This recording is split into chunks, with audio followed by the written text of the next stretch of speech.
Assalamualaikum, all of my students and viewers. Yesterday we discussed about gymnosperm. Today's lecture is about angiosperm.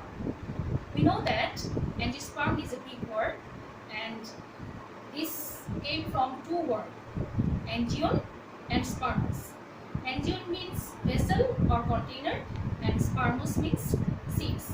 So the plants in which seeds remain inside the fruit, that is known as angiosperms. Around 13 crores before these angiosperms, they were originated, and it is thought that these angiosperms, they were originated first at Southeast Asian region, and after that from there it spread in all over the world. And now you know that angiosperms, they prevail in this world, and they are the most dominant on the plant kingdom. This angiosperm and gymnosperm, there are some differences. If you know the differences, then you can also write down about the characteristics of angiosperm.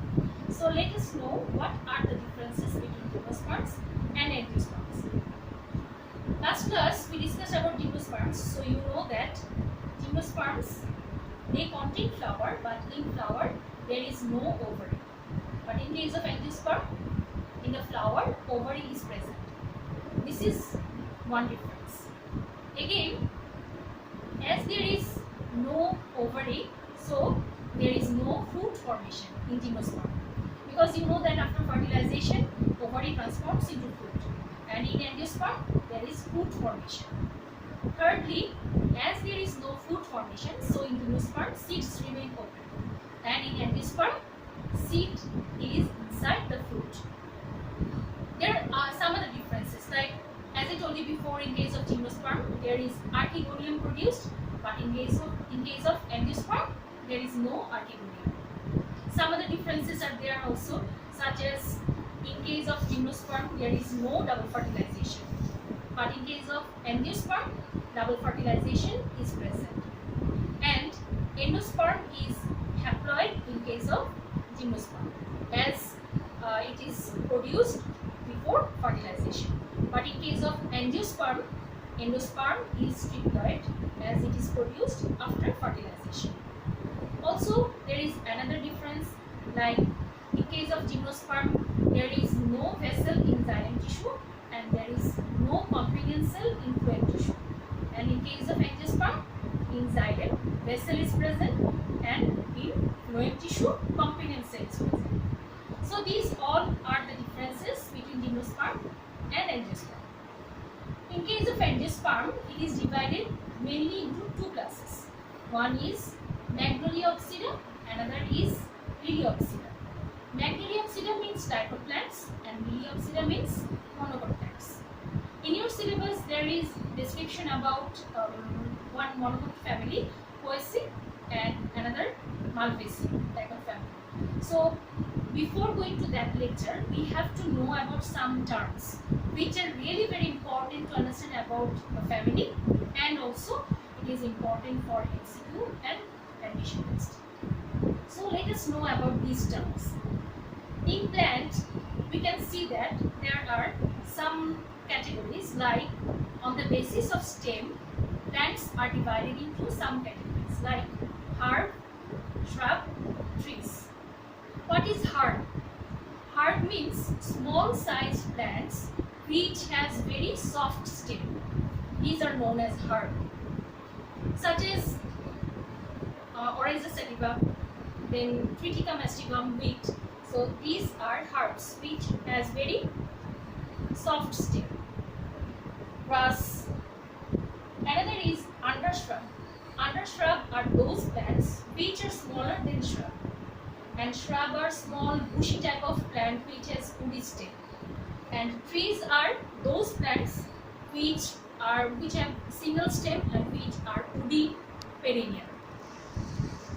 We have to know about some other characteristics, like what is epiphyte, what is saprophyte, and what is parasite.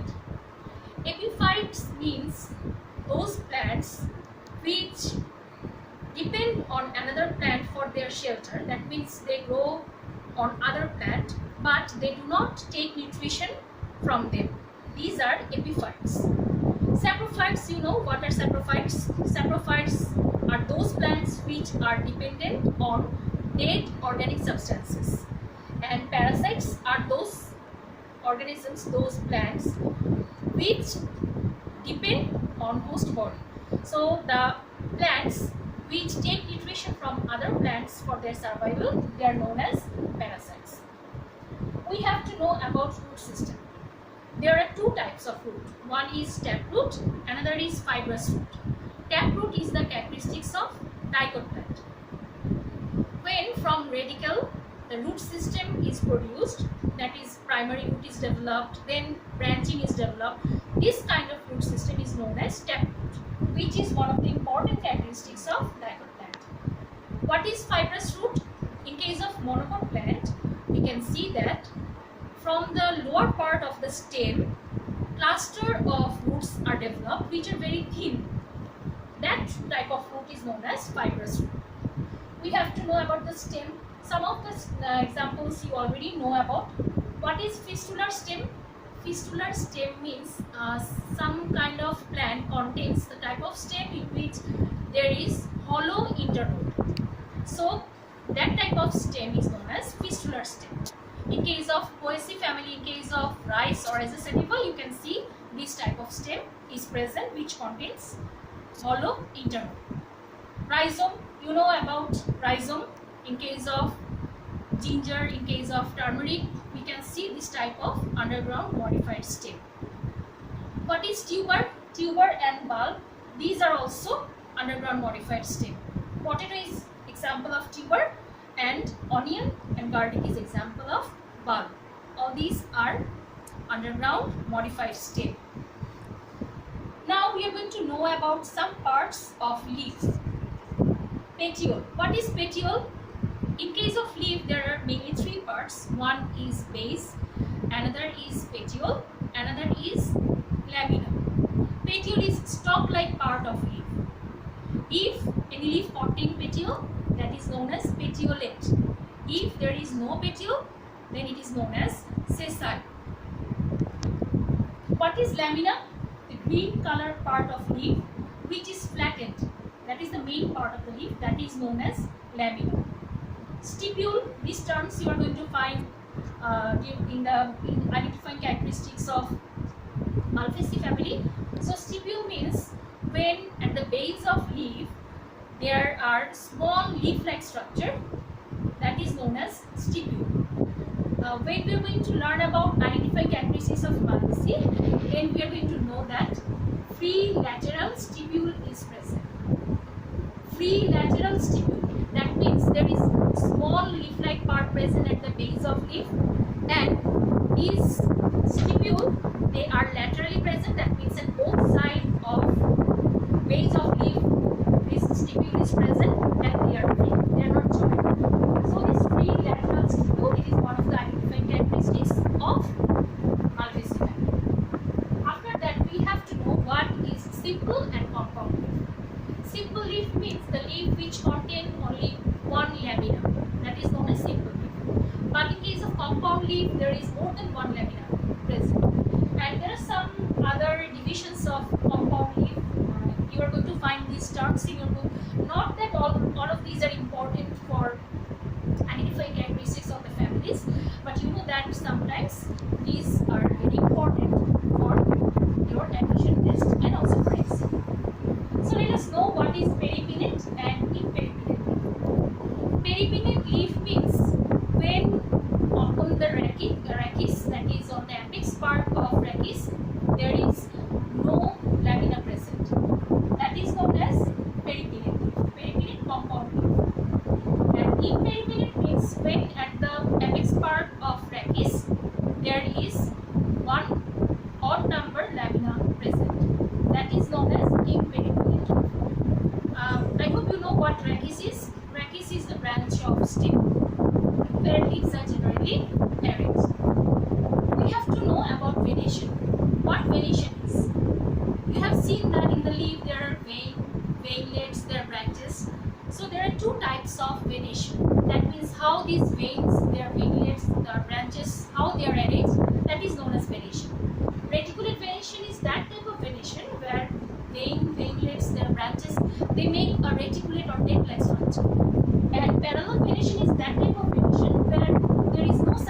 of fin-like structure where the wings they are parallelly arranged, and this parallel variation is one of the identifying characteristics of monopod, and reticulate variation is one of the identifying characteristics of dicotyledon. We have to know now what is inflorescence.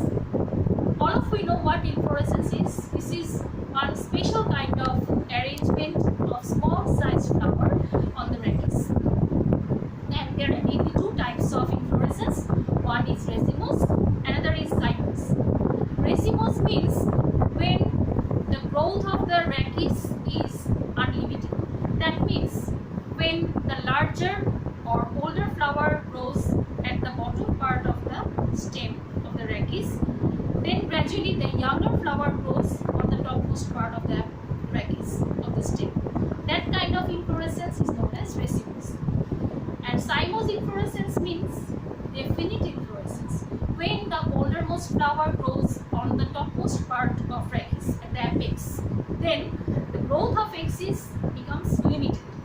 So this type of inflorescence is known as cymose inflorescence, which we can see in the case of gynomys.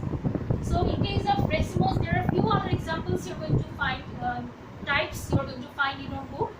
Among them, one of the important one is spikelet. Spikelet inflorescence you're going to find in Poaceae family. So we're going to know about this later on when we're going to discuss about Poaceae family.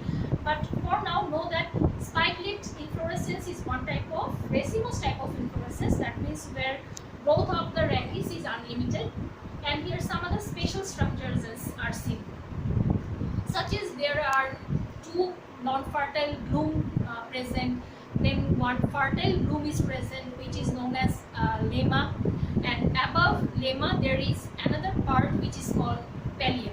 So this kind of inflorescence is known as spikelet inflorescence, which is one of the important characteristics of Poaceae family. Now we are going to know about some terms, some other terms. What is bract, what is bracteole, all this. Bract is small leaf-like appendages from which flower or inflorescence is developed. And after bract, if there is another such kind of small bract-like part present, that is known as bracteole. And you know that in a typical flower there are some parts, main four parts. What is that? Calyx, corolla, androecium, and gynoecium. Calyx is that part which is green in color, which is the outermost core of the flower, and the members of calyx are known as sepal. Corolla is the colorful part of flower, and members of corolla are known as petal. Then we have to know about estivation. This is very important because if you want to know about the family identifying characteristics, then you have to know about estivation.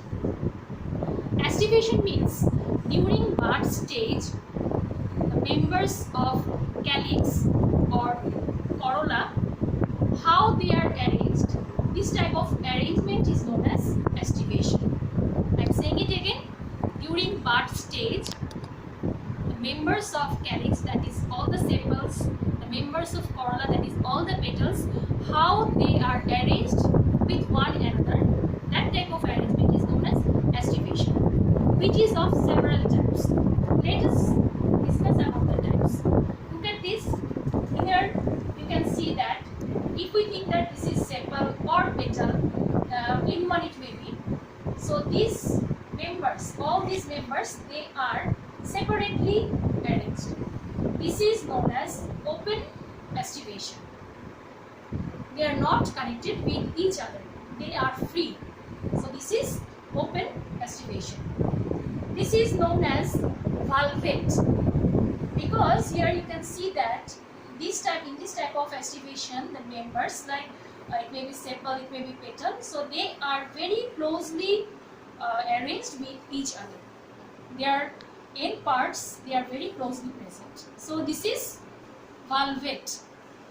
After that, this is another type of estivation which is known as twisted.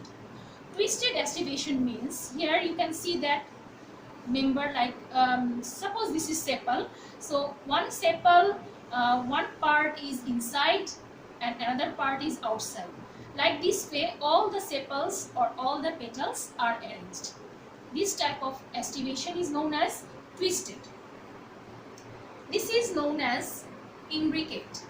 Imbricate means, here you can see that in one member, in one sepal or petal, both ends are inside, and another one, both ends are outside, and the rest of the petals or sepals, they are arranged in twisted condition. This is known as imbricate. In case of quincuntial, we can see that two members are, both parts or both ends are inside. Two members, two sepals or two petals, both parts, both ends are outside, and another is in twisted condition. This is known as quincuntial. This is vexillary type of estivation, where the larger one, that is larger petal or sepal, it covers the smaller one, and the two smaller one, it covers the another two smaller petals or sepals. This is vexillary type of estivation. This is very important. You have to understand these topics very much clearly. Now we are going to discuss about androecium, the third hole of the flower. Do you remember what is called the members of androecium? It is known as stamen. Each stamen has how many parts? You have learned this before. You have learned this in class 10. So each stamen has two parts. One is anther, another is filament. Anther contains pollen grain, and filament is the stalk-like part of stamen. There are some terms like tetradynamis, then didynamis. Tetradynamis means when among 6 stamens, 4 stamens are tall and 2 stamens are short, that type of arrangement is known as tetradynamis. And didynamis means among 4 stamens, when 2 are tall and 2 are short, that is known as didynamis. Then you are going to find these terms when you are going to learn about identifying characteristics of Poaceae and Malvaceae family. That is versatile and reniform anther. Reniform anther means when the anther is kidney shaped, that is known as reniform anther. And versatile anther means when filament is connected with the anther in such a way that it can move by the help of wind to any direction, that is known as versatile. So versatile anther and reniform anther. Epipetalous. Epipetalous stamen means when petals and stamens are connected with each other, that is known as epipetalous stem. So the stamens which are connected with the petal is known as epipetalous stem. We are going to know about gynoecium. So this is the last hole of the flower, and you know that members of gynoecium is known as carpel. Each carpel has 3 parts. What are that? Stigma, style and ovary. Stigma, style and ovary, and altogether these 3, it forms carpel, and carpel is the member of gynoecium. And there are superior and inferior ovary. This means when ovary is at superior position and all the other holes of the flower, they grow from below the ovary, that is known as superior ovary. And inferior ovary means when all other holes of the flower, they are at the topmost part of the ovary, and ovary remains in inferior position, that is below all other parts, that is known as inferior ovary. We have to know what perianth is, though I hope already you know what perianth is. You know that when calyx and corolla cannot be differentiated on the basis of either size or color or shape, then we can say that this is perianth, and members of perianth is known as taper. Okay, now we have to know about this type of flowers. Like you know that bisexual flower means when in the flower there is both androecium and gynoecium, that is bisexual flower. And unisexual flower means when there is either androecium or gynoecium, that is either male reproductive part or either female reproductive part. Male flower, female flower, you can easily understand. In the flower if there is androecium only, no gynoecium, that is male flower. And in the flower if there is only gynoecium, there is no androecium, so that is female flower. Neuter flower means some flower do not contain any androecium or gynoecium, that is neuter flower. Complete flower means when the flower contains all the 4 whorls, that is known as complete flower. If any of the whorl is absent, that is known as incomplete flower. Regular, irregular flower. Regular flower means when all the members of the whorl, they are all in same size and shape, that is known as regular flower. And irregular flower means if all the members of the whorls, they are not in regular or same size and shape, that is irregular flower. Most important terms: actinomorphic, zygomorphic. On the basis of symmetry, this is the definition. So what is zygomorphic flower and what is actinomorphic flower? We have to understand this very much clearly because this is important to understand about floral formula. Also it is important to understand about the identifying characteristics. Okay.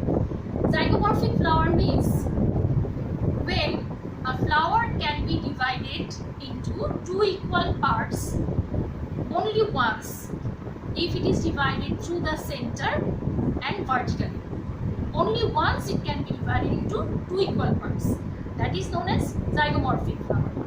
But if any flower can be divided into 2 equal parts more than one time through the center vertically, that is known as actinomorphic flower. And asymmetrical flower means when flower cannot be divided into 2 equal parts through the center vertically. You cannot divide it into 2 equal parts. That is asymmetrical flower. There are some other terms like trimerous, tetramerous, pentamerous, such as if any of the whorls, like petals, if their number is 3 or multiple of 3, that is known as trimerous. If any of the part is number, that is any of the whorl like sepal or petal, if their number is 4 or multiple of 4, that is known as tetramerous. If their number is 5 or multiple of 5, that is known as pentamerous. Now what is hypogynous and epigynous flower? These two are related with ovary, that is superior and inferior ovary. When we discussed about superior ovary, do you remember? Superior ovary means when ovary is at the topmost position and all other parts of the flower is present below the ovary. So at that time ovary is superior and flower is hypogynous. When ovary is in inferior condition and all other parts of the flower are arranged from the above part of ovary, that is known as epigynous flower. Now we have to know what placentation is.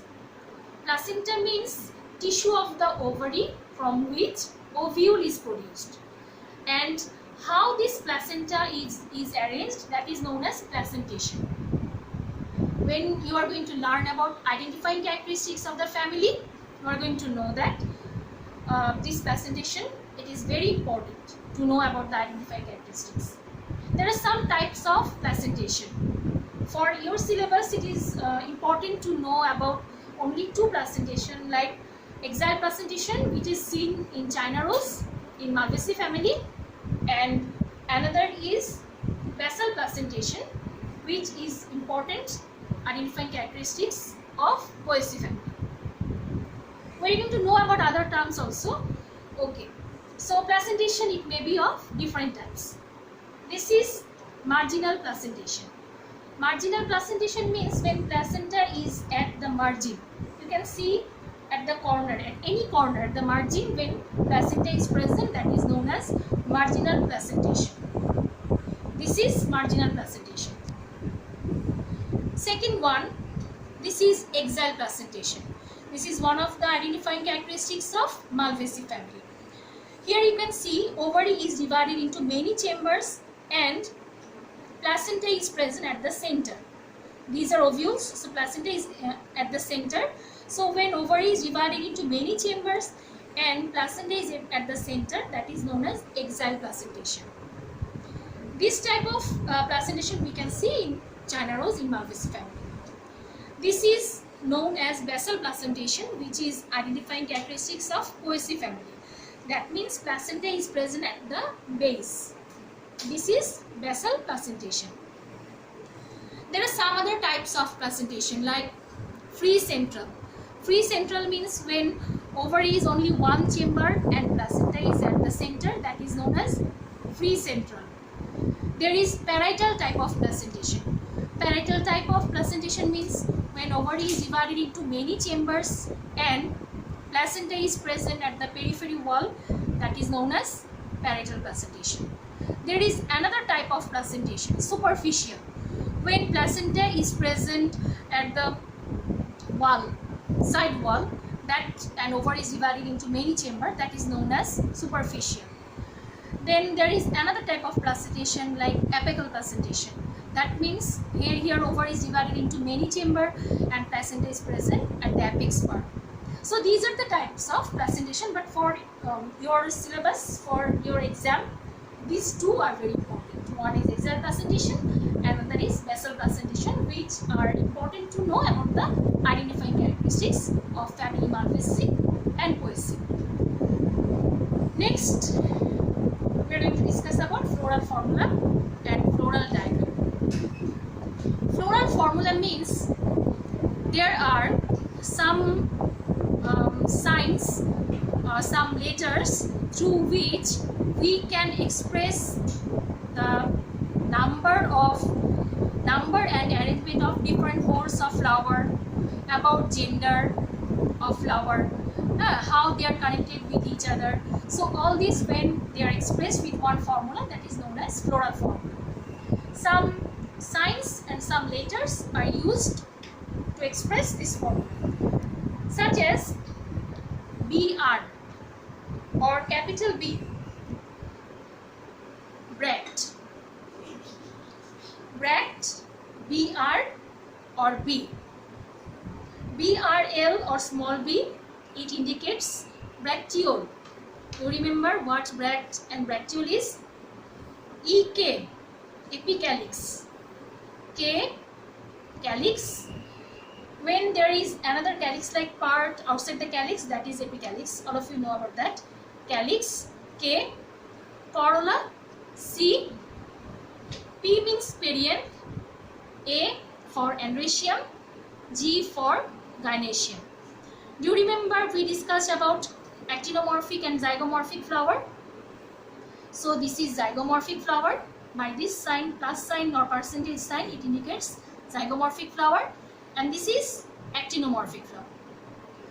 This is for male flower, female flower, and bisexual flower, and infinity sign, it is used to express more or many number which cannot be counted. Bracket sign is used to express that these members, they are joined together. Here this means ovary is superior, because this line, this indicates all other parts. That is, ovary is superior means flower is hypogynous. This is inferior ovary, that means flower is perigynous, because there is above G there is one line. So this means ovary is inferior and flower is epigynous. This sign, it indicates that C means corolla, you remember? So petal and stamen, they are joined with each other. So that is epipetalous. So these symbols, these letters, with the help of this we can express the gender, about symmetry, about the number or arrangement of members of whorls of flower by the help of this. Now, what is floral diagram? Floral diagram means in comparison to mother axis, all the members of the whole of a flower, how they are arranged with each other, what is their number, how they are connected, is the flower contain bracteole or not. So all the informations of the flower in comparison to mother axis, when it is indicated by one diagram, that is known as floral diagram. And generally floral diagram, it is drawn in circular shape, and mother axis means the axis in which flower is grown, and it is expressed as a dot on the apex part. And after that, apex part means upon the circle one dot, it denotes the mother axis. So we are going to know about floral diagram later on, when we are going to discuss about identifying characteristics of poaceae and malvaceae. I hope this discussion about basic terms, it will help you for taking preparation for your upcoming exams, and not only that, also for your admission test. Though you might think that there are so many terms, these are going to be really difficult to remember, but don't worry, it will be easier for you gradually. So today's homework is, you have to write down what aestivation is and what placentation is, and you have to draw the diagram of placentation, types of placentation and types of aestivation. See you in the next class. Allah Hafiz.